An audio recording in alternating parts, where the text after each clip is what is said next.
Dice en Hechos 2:44, todos los que habían creído estaban juntos y, lean conmigo, tenían en común todas las cosas y vendían sus propiedades y sus bienes y lo repartían a todos según la necesidad de cada uno. Eso no ocurre entre nosotros, pero esta es una iglesia normal y es bueno que lo recordemos porque para allá tenemos que caminar. Si no es una realidad hoy, bueno, que el Señor nos conceda gracia para caminar hacia allá. Los hermanos tenían en común todas las cosas y los hermanos cuando se convertían con la billetera, se convertían con el bolsillo. De tal manera que se sentían tan una familia, tan una comunidad de hermanos, que había un flujo permanente de donaciones, de misericordias, de ayuda, sin que hubiese ley, porque es el resultado de un corazón agradecido por la gran salvación con que el Señor nos hizo salvos. Era algo espontáneo, era algo que surgía de la obra de la gracia de Dios y del poder del Espíritu Santo en la iglesia. Luego en el capítulo 4, versículo 32, en un nuevo resumen que hace Lucas de la vida de la iglesia, en este libro dice 4:32, y la multitud, ya aquí perdió la cuenta, así que ya no sabe cuántos son en esa primera iglesia que existió en la tierra, la iglesia en Jerusalén, y ya la describe como una multitud, unos cuantos miles. La multitud de los que habían creído era de un corazón y un alma, y ninguno decía ser suyo propio nada de lo que poseía, sino que tenían todas las cosas en común. Repito, no hemos llegado a eso, pero es bueno que lo leamos para que aspiremos en la gracia del Señor a llegar a eso. Y ustedes pueden decir en fe, proféticamente, amén. Fíjense, y como nadie decía ser suyo propio nada de lo que poseía, sino que tenían todas las cosas en común, versículo 34, así que no había entre ellos ningún necesitado, porque todos los que poseían heredades o casas, las vendían y traían el precio de lo vendido y lo ponían a los pies de los apóstoles y se repartía a cada uno según su necesidad. Entonces José, a quien los apóstoles pusieron por sobrenombre Bernabé, que traducido es hijo de consolación, levita natural de Chipre, como tenía una heredad, la vendió y trajo el precio y lo puso a los pies de los apóstoles. Esos son los textos previos para que entendamos que en una iglesia normal, desde su inicio, desde sus comienzos, con el tipo de conversión que había en esa época al señorío de Cristo, al reino de Dios, había desde el comienzo, repito, un flujo de donaciones, de generosidad, de manera abundante, como hemos leído allí.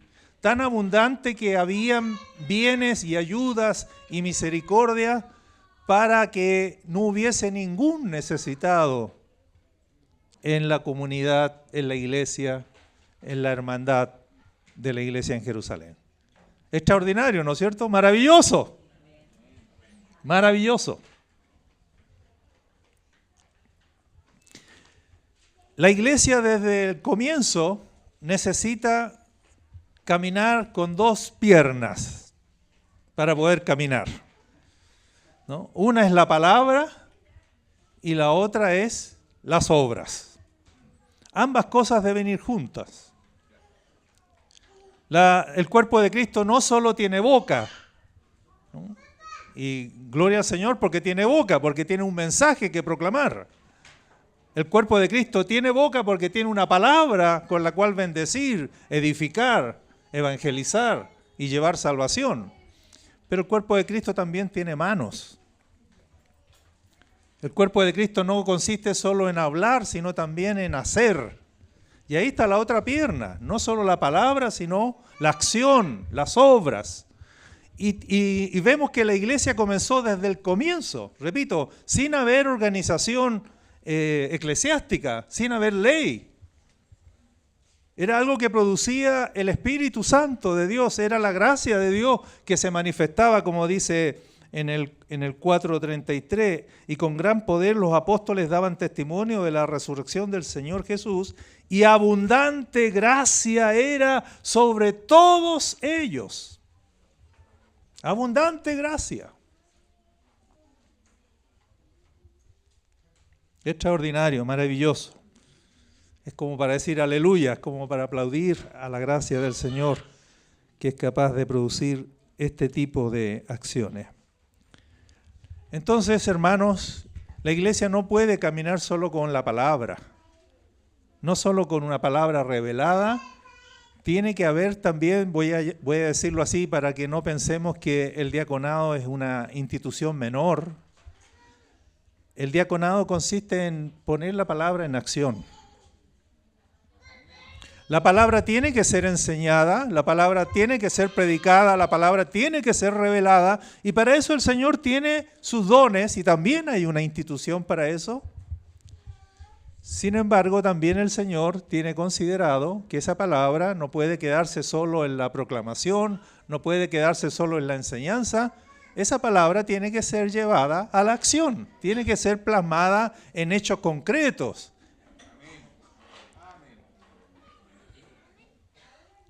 Palabra y obra, o palabra revelada y palabra en acción, como quiera llamarlo. Fíjese usted que el apóstol Pablo, en Romanos capítulo 15,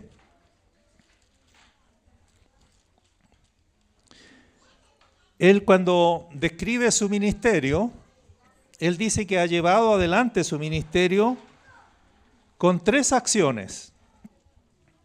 Romanos 15, 18.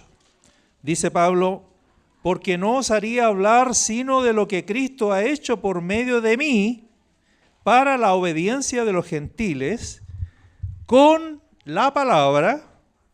O sea, Dios ha hecho a través de mí para la obediencia de los gentiles, ha actuado a través de mí con la palabra. En segundo lugar, ¿con qué cosas? Con las obras. Y en tercer lugar dice, con potencia de señales y prodigios en el poder del Espíritu de Dios. Así que Pablo tampoco era un hombre que solo tenía palabra. Dice Dios ha hecho una obra a través de mí con la palabra, con las obras y con señales y prodigios. Bendito sea el Señor, una iglesia normal. No sé si recuerdan cuando Pablo se presentó con Bernabé a los que eran apóstoles antes que Pablo y Bernabé, o sea, a los 12, llamados apóstoles de la circuncisión, porque el apostolado de ellos estaba dirigido a los judíos, pero Pablo va y se presenta con Bernabé y le dice, a nosotros el Señor nos ha encomendado un apostolado a los gentiles, a los incircuncisos. Y dice, nos dieron la diestra en señal de compañerismo y nos dijeron, así como Dios nos encomendó a nosotros esta acción, a ustedes les ha encomendado esta otra acción. Pero Pablo dice en la carta a los Gálatas, dice, pero ellos nos pidieron una sola cosa. ¿Quién recuerda? Una sola cosa nos pidieron, que nos acordásemos de los pobres. Cosa que he procurado con diligencia hacer. Ese consejo no lo tomé así nomás, no, yo soy de la palabra y ese es mi ámbito y no me meto en más. No, dice, nos encomendaron que no nos olvidásemos nunca de los pobres y yo he procurado con diligencia, nunca lo he mirado en menos eso, siempre le he dado la importancia que tiene y me he acordado de los pobres, cosa que he procurado hacer diligentemente. Gloria al Señor. Eso muestra entonces que la acción del cuerpo de Cristo tiene que ser completa, tiene que ser integral. No podemos decir la iglesia, nosotros damos la palabra y cada uno vea cómo se las arregla con esa palabra. Somos una familia, somos hermanos. Entonces vamos a Hechos 6. Con este contexto que hemos leído ahí, dice el escritor Lucas, han pasado apenas un par de años de la historia de la iglesia, en aquellos días, como creciera el número de los discípulos, hubo murmuración. Ahí nos parecemos, ¿no es cierto? En esta parte sí nos parecemos, amén. Hubo murmuración de los griegos contra los hebreos, de que las viudas de los griegos eran desatendidas en la distribución diaria. Una iglesia normal no es una iglesia perfecta. No confundamos los términos. Aquí vemos que esta iglesia no era perfecta, aunque era una iglesia normal. Pero una iglesia normal, cuando se le presentan problemas, conflictos, una iglesia normal sabe resolver sus problemas. En eso mostrará que es una iglesia normal. Una iglesia que no es normal, se le presentan los conflictos y no sabe resolver sus conflictos. Por el contrario, se va a dividir, se van a pelear y va a producir destrucción. Pero esta, como era una iglesia normal, ante una dificultad que se presentó, ellos supieron cómo resolverla, gracias al Señor. Entonces noten que es tal la manifestación de la gracia de Dios en esta primera iglesia, es tal la ayuda, las donaciones y las ofrendas que hay, que se atendía, esto no había aparecido antes, se atendía de manera especial a las viudas. Dios es Dios de viudas, de huérfanos, de ancianos y de pobres. ¿Pueden decir amén? La cultura judía siempre se preocupó de eso. Y la iglesia heredó eso. Y pasó al Nuevo Testamento y por lo tanto, fuera o no fuera nuestra cultura, hayamos estado enseñados o no así, vamos a tener que aprender. Los ancianos son nuestra responsabilidad, los huérfanos son nuestra responsabilidad, las viudas son nuestra responsabilidad. Porque somos una familia. Porque al que Dios le ha dado más es para que pueda suplir la necesidad del que tiene menos.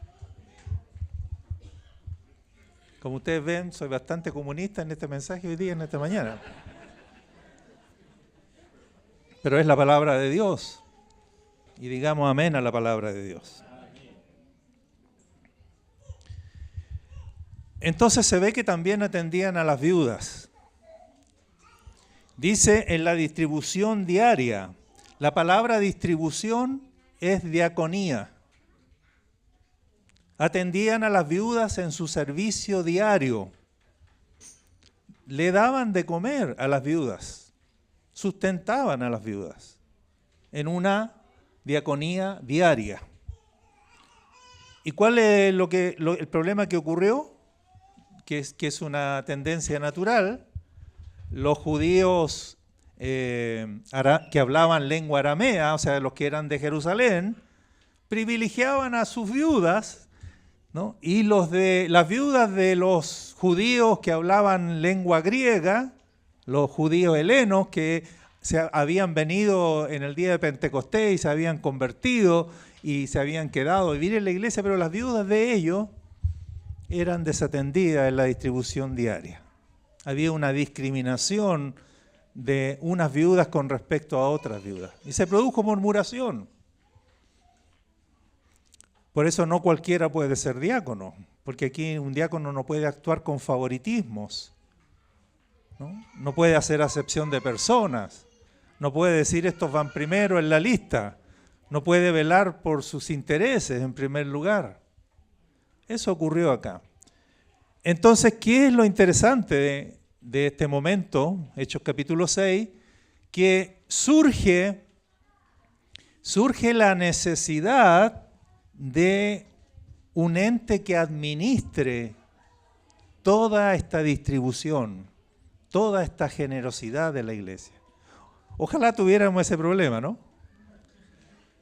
Que hay tanta plata, que hay tanta ayuda, que hay tantas donaciones, que se requiere Un ente que regule, que administre.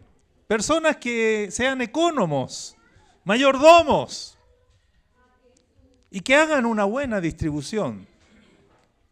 Para que se cumpla el objetivo no hay ningún necesitado entre ellos. Para que no haya una acusación de que las viudas están desamparadas. Yo no sé si a ustedes les ocurrió, pero con el estallido social, donde aparecieron por los matinales y por la televisión todas las injusticias que había, a pesar de que estábamos en un constante prosperar como país, esas injusticias también quedaron al descubierto en la iglesia. No sé si ustedes hicieron el trabajo, hicieron el análisis, pero yo por lo menos tomé conciencia de algunas hermanas solas que viven con una pensión, teniendo esa única entrada, una pensión miserable, y yo ni siquiera estaba consciente de esas cosas. Aunque yo no lo decía, era como, ¿qué me importa a mí? Lo que yo tengo es para mí, lo que yo tengo es para mi familia. Y también quedamos al desnudo, cosa que no habría ocurrido en Jerusalén. Entonces lo interesante es que llega el momento en que surge la necesidad de que haya un cuerpo que administre, que haya un cuerpo que tome la dirección de esta pierna que se requiere para que el cuerpo de Cristo camine, que es todo lo que tiene que ver con la palabra en acción. Hay que organizarlo, hay que hacerlo bien. Entonces las donaciones, ¿a dónde venían? Venían a los apóstoles, porque los apóstoles hacían todo.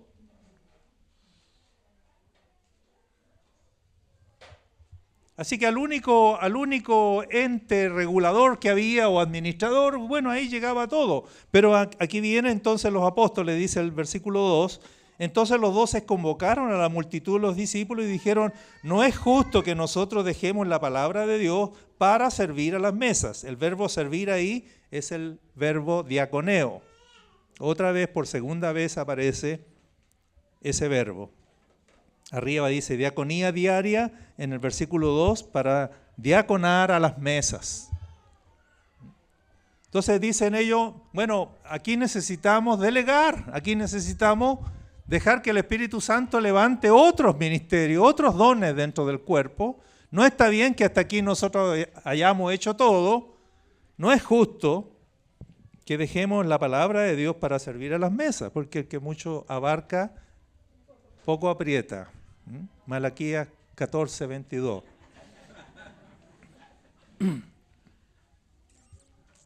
Hay que delegar. No podemos andar haciendo 2, 3 cosas, 4 cosas al mismo tiempo. El cuerpo de Cristo es rico en dones como para que la tarea se distribuya en todo el cuerpo. Bendito sea el Señor.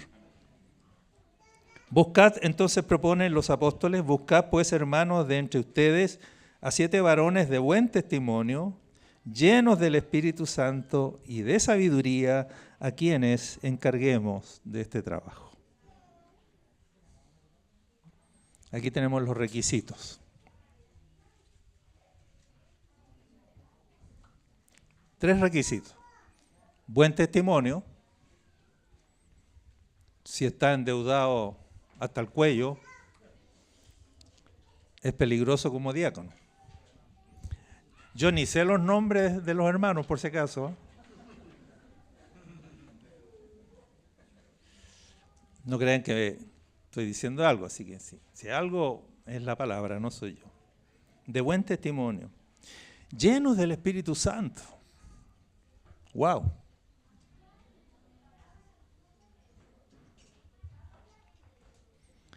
¿Por qué llenos del Espíritu Santo? Porque tienen que estar llenos de generosidad, llenos de amor, llenos de sensibilidad, de justicia. Porque capaz que para otros las situaciones económicas de todo tipo seamos medio indiferentes, medio insensibles, pero los diáconos tienen que estar atentos, alertas. sufrir con el que sufre, llorar con el que llora, estar afligido con el que está afligido. Tiene que estar lleno del Espíritu Santo y de sabiduría, porque claro, en este momento acá, dado que no somos una iglesia normal, en este momento los recursos no alcanzan para todas las necesidades que hay. No conozco la tesorería, pero lo doy por hecho. Que los recursos que llegan no alcanzan para cubrir las necesidades. Se requiere sabiduría, se requiere priorizar, se requiere repartir con sabiduría, con justicia. ¿Cómo hacemos? Mientras la gracia de Dios se va desatando y abundamos. Muy bonito. Y nosotros, dice los apóstoles, persistiremos en la oración y en el ministerio de la palabra. Vamos a cometer un tremendo error si además nos empezamos a preocupar de la distribución diaria y qué hacemos con las plata y cómo ayudamos y los hermanos, a este le falta vivienda, a esta otra hermana tiene una jubilación mísera, etcétera, etcétera, etcétera. Si nos empezamos a meter en eso, no vamos a hacer nada, vamos a hacer todo mal. Nosotros vamos a persistir, vamos a dedicarnos de lleno a la oración y a la palabra. Y a estos hermanos les vamos a encargar la economía, esta administración, esta mayordomía, de poner la palabra en acción. Y fíjese usted que la palabra ministerio, en el 4, persistiremos en la oración y en el ministerio de la palabra ministerio ahí es diaconía.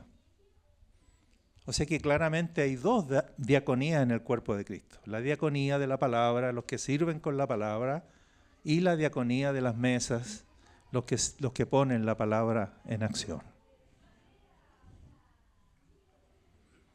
Así que esto que estamos haciendo hoy día es un paso hacia la normalidad. Siempre y cuando los hermanos a quienes vamos a colocarle las manos en esta mañana se consagren a este servicio y lo hagan con diligencia.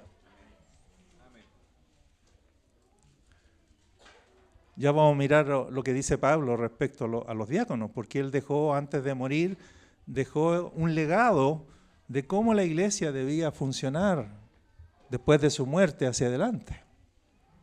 Unas cartas preciosas, las tres últimas cartas de Pablo, 2 a Timoteo y 1 a Tito.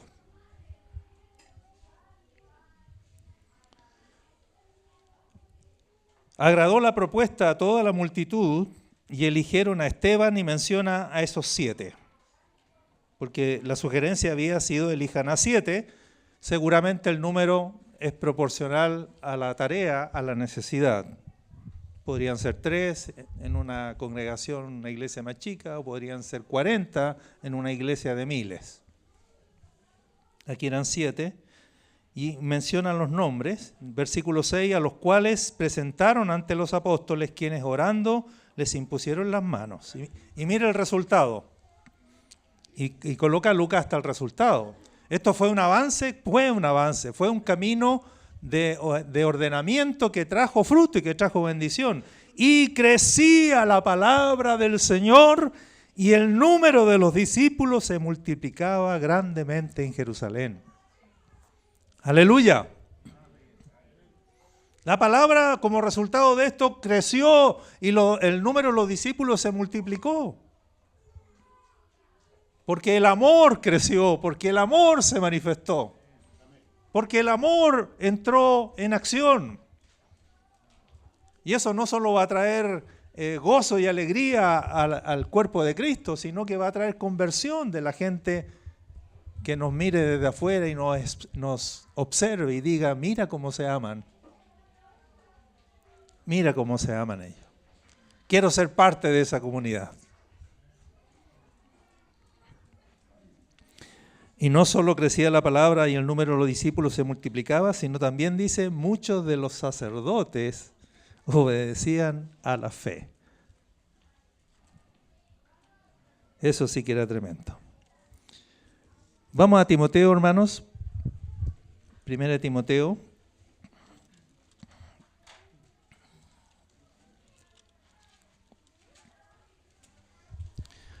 Les dije que Pablo, estas son una de sus 3 últimas cartas antes de partir, y él siente la necesidad de delegar o de traspasarle el legado a Timoteo, porque él va a partir, Timoteo debe continuar, y entonces le deja una serie de instrucciones a Timoteo sobre algunas cosas que tiene que velar. Y si ustedes se fijan en el capítulo 3, 1 Timoteo capítulo 3, le habla sobre los requisitos de los ancianos. Aquí los llama obispos, pero sabemos que son sinónimos.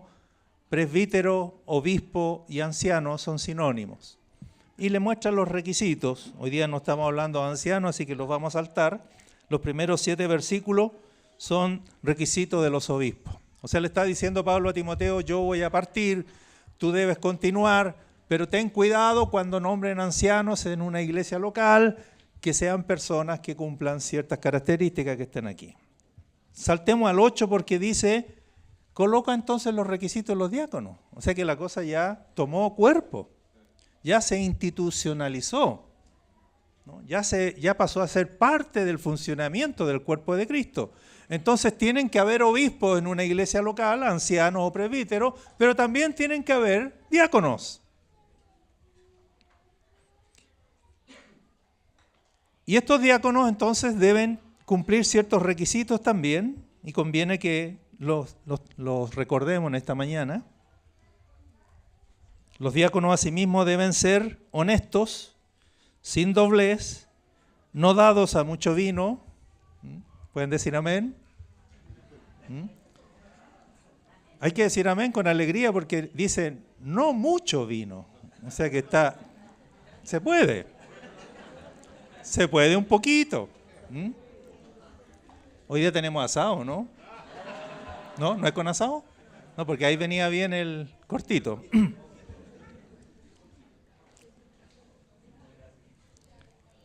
Yo con Coca-Cola nomás soy más pecador. No dados a mucho vino, no codiciosos de ganancias deshonestas, el tema del dinero, el tema de la honestidad, que guarden el misterio de la fe con limpia conciencia, y estos también sean sometidos a prueba primero, y entonces ejerzan el diaconado si son irreprensibles. Las mujeres, y mire qué tremendo, porque cuando habló de los obispos, no mencionó cómo tenían que ser las esposas de los obispos. En cambio, cuando llegan los diáconos, sí dice que la esposa no puede ser cualquier esposa. O sea, como que si fuera más importante ser diácono que ser anciano. A mí me llama la atención. Algunos dicen que en el 11 se va a referir a las diaconisas.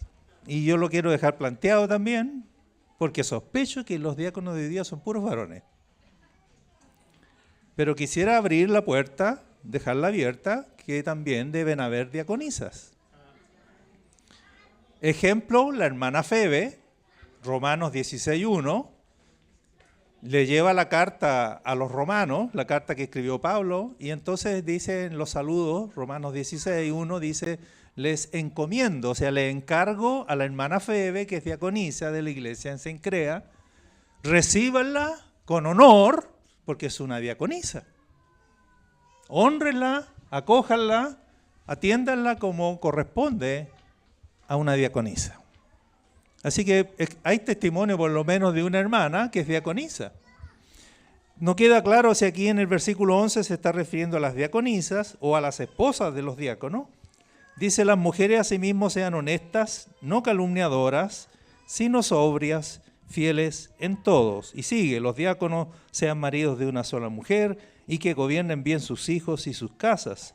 Porque los que ejerzan bien el diaconado, queridos hermanos que van a ser ordenados en esta mañana, si ustedes ejercen bien el diaconado, ganan para sí un grado honroso y mucha confianza en la fe que es en Cristo Jesús. Los hermanos les van a bajar ganas de vender la casa que tienen en la playa y poner esas finanzas bajo la administración de ustedes, porque son hombres de plena confianza. Espero estar vivo para ver esos milagros. Bonito, ¿no? El 13, ganan para sí un grado honroso los que ejerzan bien el diaconado y ganan mucha confianza en la fe que es en Cristo Jesús.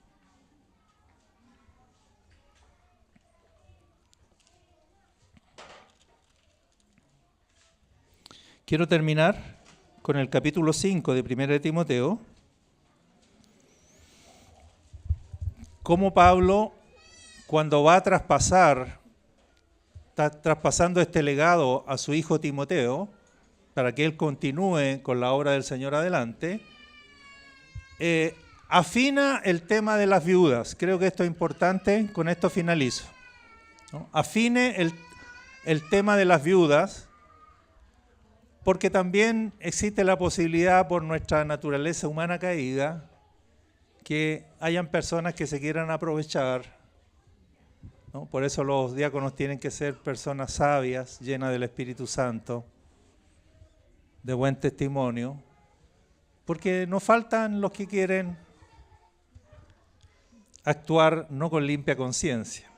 Entonces me gusta lo que dice Pablo, porque Pablo dice, a ver, la iglesia tiene que ocuparse de las viudas, así como de los ancianos y de los huérfanos y de los pobres, como ya vimos. Tiene que tener palabra y tiene que tener acción, tiene que tener palabra y tiene que tener obra. Sino que ahora empieza a especificar, y me parece pertinente recordarlo hoy día. En el 5.3, 1 Timoteo 5.3, honra a las viudas que en verdad lo son. Qué expresión más rara, ¿no? Honra a las viudas que en verdad son viudas. Bueno, si a uno se le murió el marido, ¿es viudo o no? Es viuda. ¿Cómo las que en verdad lo son? O sea, que se le murió, pero no se le murió, ¿cómo? ¿A qué se está refiriendo? Dice, a esto se está refiriendo. Si alguna viuda tiene hijos o nietos, aprendan estos primero a ser piadosos para con su propia familia. O sea, no es responsabilidad de la iglesia, y ahí tendrán que entrar entonces los ancianos a aconsejar a esos hijos de la viuda, a esos nietos de la abuela, a decirle, es tarea de ustedes honrar a su mamá y a su abuela. No es primeramente de la iglesia, sino de ustedes, esta viuda que tiene hijos y tiene nietos. Sabiduría, ¿no es cierto? Amén, amén. Porque tienen que aprender estos primero a ser piadosos para con su propia familia. Si la caridad no empieza por casa, ¿qué va a estar preocupándote de los pobres de la población si tienes a tu mamá o a tu abuela abandonada y botada? Escuchen esto que dice, para que no alargarme mucho, dice, si alguno no provee para los suyos, y mayormente para los de su casa, ¿qué pasa? Ha negado la fe y es peor que un incrédulo.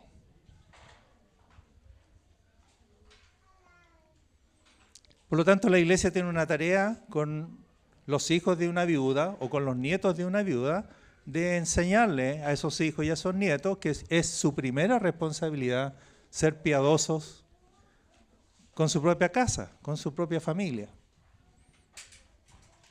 Aprendan entonces a ser piadosos y a recompensar a sus padres. ¿Estamos escuchando, hijos? ¿Estamos escuchando? Y a recompensar. Se está poniendo fome en la predicación, hermano. Los amén están desapareciendo, pero a gran velocidad. Es necesario recompensar a sus padres porque esto es lo bueno y agradable delante de Dios. Esto es lo bueno y lo agradable delante de Dios. Que tu hijo o tu nieto te ocupes de tu abuela viuda. Más la que en verdad es viuda. Ahí entra la iglesia. ¿Qué significa la que en verdad es viuda? Que ha quedado sola y que solo espera en Dios, no tiene de quién más agarrarse. Y por lo demás, esa viuda que espera en Dios es diligente en súplicas y oraciones noche y día. Oh, necesitamos viuda dedicada a la oración. Claro, claro. ¿Y por qué es buena para orar? Porque depende completamente de Dios. Si Dios no la socorre, se muere de hambre. Si Dios no la socorre, se muere de frío.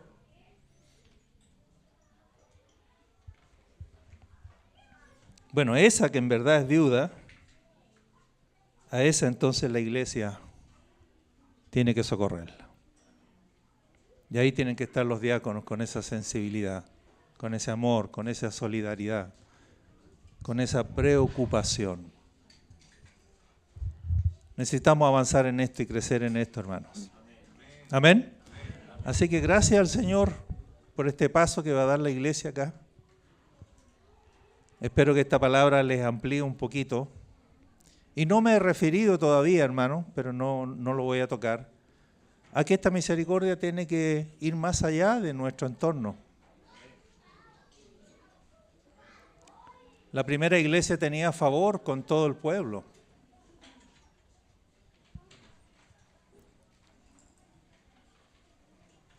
El diaconado tiene que pensar en hogar de ancianos, tiene que pensar en centros de rehabilitación para la comunidad. Tiene que pensar en ayuda social para los pobres, ¿se imagina? Entonces esto supone, hermano, un campo abierto tremendo, lugar para las trabajadoras sociales, las que van a estudiar esa preciosa carrera, para abogados. Es un ministerio casi sin límites. Que en la medida en que hay generosidad en la iglesia, podemos bendecir a muchos. Vamos a llegar con el evangelio, pero no solo palabras, sino un evangelio en acción. Palabra y pan, palabra y socorro. Tarea para los psicólogos, los asistentes sociales, los abogados. Nómbrenme otras carreras así que tienen que ver con esto. Bueno, contadores, médicos, claro, enfermeras. ¿Por qué no ir a, perdón? Claro, bueno, todas las carreras técnicas asociadas a la salud y a la ayuda social. ¿Por qué no pensar en una, ¿cómo le llaman? Un operativo social en una población, la iglesia entera? Y vamos con el mensaje de Cristo y vamos con las buenas noticias de Cristo. Pero tapando dientes y haciendo paquetitos de misericordia, en fin. Pero eso es para afuera, ese sería otro tema, ¿no? Pero comencemos por casa. Amén. Pónganse en pie, hermano, y demos gracias al Señor por esta palabra.